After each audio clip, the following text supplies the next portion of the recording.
Halo semua, ketemu lagi di channelnya Franciscus Andut. Nah, di video kali ini teman-teman, saya akan berbagi sedikit informasi mengenai skema penyelenggaraan piloting PPG bagi guru tertentu. Nah, mungkin teman-teman saat ini sudah mendapatkan informasi mengenai piloting PPG di tahap yang kedua ya. Nah, kemudian juga mungkin teman-teman bertanya nih, bagaimana sih pelaksanaan proses penyelenggaraan PPG tahun ini ya. Nah, seperti yang kita ketahui, PPG kali ini itu agak berbeda sedikit dengan PPG sebelumnya ya, khusus untuk guru dalam jabatan. Nah, PPG ini kalau kita lihat kebijakan transformasinya, ini bisa kita lihat di sini. Ini dasarnya adalah itu mengenai yang pertama itu berfokus pada penuntasan perolehan sertifikat pendidik cerdik. Ya, seperti yang kita ketahui saat ini guru yang memiliki sertifikat pendidik itu persentasenya masih sangat sedikit ya jika dibandingkan dengan guru yang secara umum itu belum memiliki sertifikat pendidik. Ditambah lagi banyak guru yang pensiun, dan guru-guru pensiun itu juga tentunya sudah memiliki sertifikat pendidik. Nah, pola PPG ini seperti yang kita ketahui itu bisa melalui dua jalur.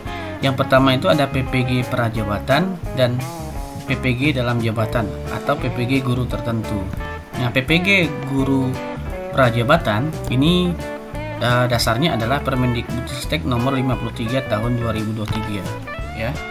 Ini dasarnya tentang penjaminan mutu perguruan tinggi. Nah, untuk PPG dalam jabatan ini yang menjadi dasarnya adalah Permendikbudristek itu nomor 54 tahun 2022 tentang cara memperoleh sertifikat pendidik bagi guru dalam jabatan. Nah, kedua Permendikbudristek ini dijadikan satu ya, menjadi Permendikbudristek nomor 19 tahun 2024 tentang pendidikan profesi guru. Nah, jadi ini berdasarkan Permendikbud yang terbaru. Kemudian misi PPG bagi guru tertentu ini seperti yang kita lihat adalah untuk meningkatkan kesejahteraan guru agar lebih fokus pada pembelajaran murid. Artinya di sini kita sebagai guru itu bisa fokus ya, karena setelah PPG itu kan ada penghasilan tambahan. Kemudian yang kedua itu mendorong penataan guru di semua daerah untuk mewujudkan layanan pendidikan yang berkeadilan. Yang ketiga itu memberikan akses pembelajaran yang mumpuni untuk mewujudkan pendidikan yang berpusat kepada murid. Nah, kemudian yang keempat ini adalah membentuk ekosistem pendidikan guru yang lebih profesional dan guru yang mandiri. Kemudian, Pak Ibu, tentang piloting PPG bagi guru tertentu. Nah, apa sih piloting itu, Bapak Ibu? Nah, di sini piloting PPG bagi guru tertentu itu adalah pelaksanaan PPG bagi guru tertentu dalam skala yang lebih kecilnya. Ya, jadi skalanya lebih kecil. Nah, tujuan dilaksanakannya piloting ini untuk memastikan pelaksanaan pembelajaran PPG bagi guru tertentu itu berjalan dengan baik ya sebelum diterapkan secara masif. Jadi piloting ini masuk ke tahap kedua saat ini ya. Ini adalah masih diuji coba sebenarnya ya. Nanti hasilnya juga kalau misalnya model PPG seperti ini dikatakan baik oleh pemerintah, maka ini akan dilaksanakan secara masif. Kemudian yang berikutnya itu adalah guru sasaran piloting diharapkan dapat mengikuti dengan sungguh-sungguh agar dapat mendapatkan hasil yang terbaik, karena keikutsertaan akan berkontribusi dalam penyempurnaan sistem pada PPG dalam jabatan dan dalam perolehan sertifikat pendidik. Nah, jadi transformasinya ini Bapak Ibu ya, polanya yang dulu itu sistemnya kita 3 bulan, mungkin ini nanti sistemnya kita lebih ke belajar mandiri. Nah, kemudian yang selanjutnya mungkin ada teman-teman di sini yang bertanya ya, teman-teman yang menonton video ini yang bertanya, kok saya tidak dipanggil PPG, atau ada teman saya yang dipanggil PPG gitu ya. Beda-beda hasilnya ya. Nah, di sini ada kriteria pemilihan sasaran. Nah, pemilihan sasaran piloting PPG ini dilihat dari peserta dan wilayah piloting. Nah, untuk kriteria peserta, Bapak Ibu, Ini telah dinyatakan pemenuhan persyaratan administrasi pada tahun 2023. Jadi Bapak Ibu yang pada tahun 2023 di SIM PKB-nya itu masuk sasaran A, sasaran B. Nah, di situ Bapak Ibu secara otomatis masuk ke dalam penjaringan piloting. Artinya sudah memenuhi syarat peserta PPG. Nah, yang kedua, peserta dipilih berdasarkan pemeringkatan usia dan riwayat yang terdata di Dapodik. Nah, jadi kenapa peserta piloting itu kebanyakan usianya itu di atas 40 tahun, di atas 35 tahun. Nah, ini adalah untuk mendahulukan ya rekan-rekan kita guru yang sudah berusia ya, yang sudah lama mengabdi. Nah, ini adalah sebenarnya ini adalah salah satu juga bentuk penghargaan pemerintah ya untuk kita guru. Kemudian lihat juga riwayat siapa yang paling lama mengajar di Dapodik ya. Nah, kecuali Bapak Ibu ada di formasinya misalnya atau kuota itu dia kurang nih. Misalnya guru fisika. Fisika itu seharusnya di kuotanya itu ada 50, tetapi guru yang usianya di atas 40 atau riwayat guru yang terdaftar di Dapodik dengan usia yang lama itu misalnya sedikit. Nah, maka di situ untuk mencukupkan kuota tadi, di situ kita boleh nih atau daerah itu atau panitia piloting mengambil guru yang mungkin masih muda ya, atau baru 5 tahun jadi guru sudah masuk PPG gitu ya tuh. Kemudian yang ketiga itu jumlah peserta diambil dengan mempertimbangkan keterwakilan dari 38 provinsi. Jadi dari kuota nasional ini dibagi lagi ke dalam kuota provinsi dan kabupaten ya. Oke itu Bapak Ibu. Nah, kemudian wilayah itu harus memiliki jaringan internet yang memadai ya dan berasal dari satuan pendidikan yang berada di sekitar ibu kota, provinsi, kabupaten, kota. Jadi ini bukan daerah dasus ya pesertanya. Kemudian alur penyelenggaranya nih Bapak Ibu. Jadi mulai tahun ini alur penyelenggaraan piloting PPG bagi guru tertentu ini seperti yang kita lihat. Pertama itu mulai dari pemanggilan peserta ya. Kemudian lapor diri di LPTK ini saat ini sudah berlangsung ya. Kemudian setelah lapor diri nanti kita akan masuk ke dalam pembelajaran mandiri melalui PMM. Setelah PMM ini selesai, baru kita uji kompetensi peserta pendidikan profesi guru. Nah, setelah itu masuk lagi ke pengumuman kelulusan UKM PPG. Itu tahapan-tahapannya. Nah, tahapan pertama ya. Jadi dari tahapan ini tadi di sini adalah pemanggilan peserta. Nah, pemanggilan peserta ini ada 5 alur ya.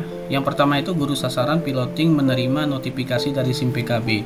Nah, Bapak Ibu yang sudah mendapatkan notifikasi pada akun SIM PKB-nya, saya ucapkan selamat ya. Artinya Anda masuk dalam piloting tahun 2024 di tahap yang kedua. Nah, kemudian langkah selanjutnya Bapak Ibu lakukan konfirmasi bersedia mengikuti piloting di akun SIM PKB masing-masing. Yang ini ya. Nah, tahap yang ketiga itu Bapak Ibu melakukan konfirmasi. Di sini guru peserta piloting dapat mulai masuk PMM. Kemudian lapor diri atau membaca paket informasi piloting semua tautan yang ada di SIM PKB masing-masing. Jadi ketika Bapak Ibu membuka SIM PKB itu ada 3 tombol yang akan muncul ya. Di situ masuk PMM, lapor diri, dan paket informasi piloting. Itu boleh Bapak Ibu dicek-cek dulu ya. Nah, tahapan yang keempat itu masuk di plafon Merdeka Mengajar Bapak Ibu, PMM ya. Nah, di sini guru peserta piloting harus menggunakan akun belajar ID yang tercatat pada akun SIM PKB. Nah, kalau misalnya tidak ada akun belajar ID gimana? Bapak Ibu bisa nanti tanyakan dengan operatornya ya, operator sekolahnya. Kemudian setelah masuk PMM, di sini guru peserta piloting dapat membuka fitur sertifikasi pendidik dan bersiap mengikuti pembelajaran mandiri. Nah, jadi Bapak Ibu nanti di PMM itu akan muncul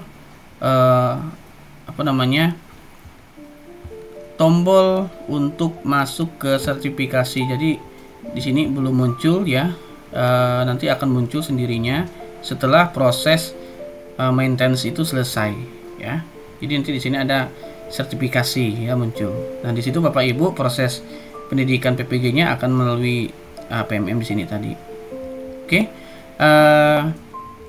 Untuk cara masuk akun SIM PKB ini tidak perlu saya jelaskan karena sudah sangat-sangat sering kita lakukan. Nah, di tahap yang kedua, Bapak Ibu, di sini kita lapor diri nih. Nah, pada lapor diri ini ada 7 langkah ya. Jadi Bapak Ibu setelah berhasil mengakses SIM PKB, di situ PKB dan PMM ya, guru peserta piloting wajib melakukan lapor diri. Nah, ini sudah. Kemudian info LPTK dapat dilihat di akun SIM PKB masing-masing ya. Atau bisa juga Bapak Ibu melihat daftar LPTK itu di ppg.kemendikbud.go.id ya, yang ini. Nah, setelah itu di sini Bapak Ibu nanti lakukan lapor diri pada kampus masing-masing ya. Di sini yang keempat itu, yang kemudian yang kelima, guru peserta piloting itu mengunggah berkas-berkas yang sudah ditentukan ya. Nanti berkas-berkasnya apa saja akan kita cek ya. Kemudian peserta piloting itu perlu memastikan apakah LPTK itu memberikan syarat tambahan. Nah, ini penting Bapak Ibu ditanyakan dengan kampusnya, karena setiap LPTK itu terkadang mempunyai persyaratan tambahan ya. Ini masing-masing kampus. Jadi Bapak Ibu cek dapat kampus mana. Jika ada kendala lapor diri, guru peserta piloting dapat menghubungi admin atau narahubung di kampus masing-masing ya. Jadi Bapak Ibu pastikan sudah bergabung di grup WA atau grup Telegram yang telah disediakan oleh LPTK masing-masing. Nah, tahapan selanjutnya Bapak Ibu, ini adalah persyaratan lapor diri ya. Secara umum ini ada 10 ya. Fakta integritas ini nanti ada di SIM PKB Bapak Ibu dicek ya. Kemudian ada biodata mahasiswa, ini formatnya sesuai dengan PD Dikti. Karena Bapak Ibu ini terhitung mahasiswa baru, maka nanti format PD Diktinya itu sama dengan mahasiswa baru kampus reguler itu ya. Kemudian scan ijazah atau D4 yang telah dilegalisir, transkrip nilai, kemudian scan kartu identitas, KTP atau SIM, pas foto berwarna dimensi 4x6 Bapak Ibu. Kemudian scan surat keterangan sehat, ini dari dokter ya. Usahakan RSUD atau rumah sakit besar ya. Kemudian scan surat nafsa, ini juga boleh nih, dari Badan Narkotika juga boleh, Puskesmas ini, SRUD setempat, BNN, kepolisian juga. Kemudian scan surat keterangan kelakuan baik dari kepolisian. Nah, usahakan ini Bapak Ibu SKCK ini dari Polres ya. Kemudian scan NPWP bagi yang memiliki. Nah, kemudian ada tambahan peserta dari LPTK masing-masing. Nah, untuk list dokumen lapor diri yang berwarna yang ada tanda bintang ini Bapak Ibu wajib penuhi ya. Ini wajib. Oke, di tahapan berikutnya ini adalah proses pembelajaran mandiri melalui PMM.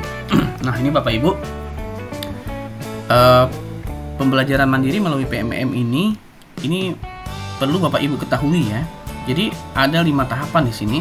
Yang pertama, Bapak Ibu nanti masuk di PMM ya. Setelah masuk PMM dan fitur sertifikasi pendidik, guru peserta piloting itu harus melakukan konfirmasi data terlebih dahulu. Jadi nanti Bapak Ibu silahkan masuk di PMM ya. Kemudian di sini akan ada menu baru, itu sertifikasi. Nah, Bapak Ibu masuk di situ. Setelah masuk ke situ nanti akan ada konfirmasi diri lagi. Nah, setelah Bapak Ibu melakukan konfirmasi ya, guru peserta piloting itu dapat mulai masuk ke laman modul ya. Mungkin nanti tampilan modulnya itu Bapak Ibu seperti ini ya. Akan ada banyak modul yang Bapak Ibu pelajari di PMM itu ya. Dan Bapak Ibu mempelajari setiap unit pembelajaran ya. Guru peserta piloting harus menyelesaikan semua modul. Nah, jadi Bapak Ibu setelah masuk PMM itu selesaikan semua modul yang ada di menu sertifikasi tadi. Nah, tahapan yang ketiga adalah guru peserta piloting harus mengisi post-test setelah mempelajari unit pembelajaran. Jadi Bapak Ibu setelah melakukan pembelajaran, Bapak Ibu akan mengisi nanti post test ya. Setiap post test itu nanti akan ada muncul ya seperti ini, misalnya post test di setiap modul pembelajaran. Nah, setelah post testnya selesai, Bapak Ibu mengisi jurnal pembelajaran. Nah, jurnal pembelajaran ini nanti akan ada di situ muncul setelah semua modul itu selesai. Nah, saya belum tahu ini modulnya berapa. Nanti akan kita bahas di video selanjutnya ya. Kemudian kalau jurnal sudah selesai, jurnal pembelajaran sudah selesai, tervalidasi dan checklist ya, centang hijau biasanya, peserta dapat mendaftarkan diri untuk UKP PPG melalui tombol daftar UKP PPG di PMM. Nah, jadi nanti setelah Bapak Ibu selesai modul, post test, dan selesai jurnal pembelajaran, maka nanti otomatis tombol UKP PPG yang ada di PMM itu akan muncul sendiri ya, aktif gitu. Nah, bagaimana sih tahapan UKP PPG-nya Bapak Ibu? Nah, UKP PPG atau pengumuman UKP PPG itu di sini peserta dapat mulai mendaftar UKP PPG dari tombol yang aktif di laman PMM ya. Kemudian peserta mengikuti UKP PPG. Di sini ada dua jenis tesnya ya. Ada ujian tertulis dan uji kinerja. Nah, untuk uji tertulis nanti bentuknya seperti apa dan uji kinerja seperti apa, ini akan kita bahas di video selanjutnya. Kemudian yang ketiga itu adalah peserta menunggu pengumuman kelulusan UKP PPG. Nah, ini berapa lama? Ini biasanya rentang 1 bulan setelah kita melaksanakan UKP PPG.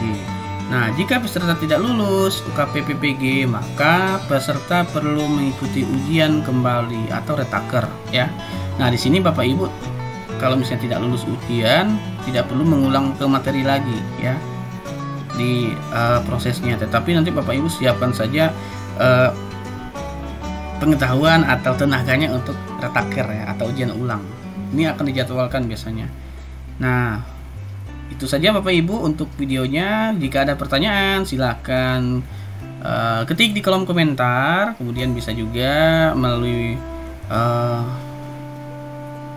DM saya, juga ada di Instagram dan ada juga di nomor saya ya. Nah, kemudian ini pertanyaan yang sering muncul Bapak Ibu.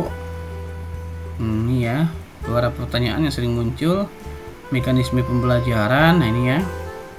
Mekanisme pembelajaran itu di sini peserta piloting atau peserta PPG harus belajar mandiri ya. Belajar mandiri artinya kelulusan itu di tangan Bapak Ibu ya. Apabila Bapak Ibu ini belajarnya sungguh-sungguh ya, maka Bapak Ibu akan puji Tuhan akan lulus ya dengan nilai baik ya, predikat baik. Itu sekian dulu video dari saya mengenai mekanisme PPG tahun 2024 ya. Kita ketemu lagi di video selanjutnya. Terima kasih.